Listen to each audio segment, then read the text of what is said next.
খেয়াল করবেন, জিনিসটা একটু বোঝার চেষ্টা করবেন। যে ভালোবাসার নির্দিষ্ট কারণ থাকে সে ভালোবাসা বেশি দিন টিকে না।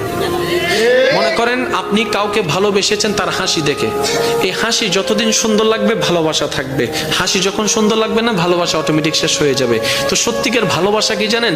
যে ভালোবাসার কোনো নির্দিষ্ট কারণ থাকে না, যে ভালোবাসা অন্তর থেকে হয়ে যায়, অনুভব থেকে হয়ে যায়, নির্দিষ্ট কারণ খুঁজে পাবেন না, না আপনার হাসি দেখে হয়েছে, না আপনার চোখ দেখে হয়েছে, না আপনার ব্যবহার দেখে হয়েছে, কোনো কারণ ছাড়া আপনি অটোমেটিক আপনার অন্তরে ফিল চলে আসলো, আপনি ভালোবাসা শুরু করলেন, যেটা আপনি দেখেন নাই, না দেখে ভালোবাসা শুরু করেছেন। দেখবেন এই ভালোবাসা কখনো শেষ হবে না। মনে রাখবেন এটা রহমানের দরবার থেকে স্বামীর অন্তরে স্ত্রী, স্ত্রীর জন্য স্বামীর জন্য আসা ভালোবাসা। কেমন ভালোবাসা? এই ভালোবাসা কখনো ডিভোর্স আনবে না, কারণ সে সারা জীবন কেটে যাবে কেন ভালোবাসি কেন ভালোবাসি এই কারণ খুঁজতে খুঁজতে জীবনেই চলে যাবে, জীবনেই শেষ হয়ে যাবে, ডিভোর্স হওয়ার কোনো সম্ভাবনা আর থাকবে না। বলেন না সুবহান।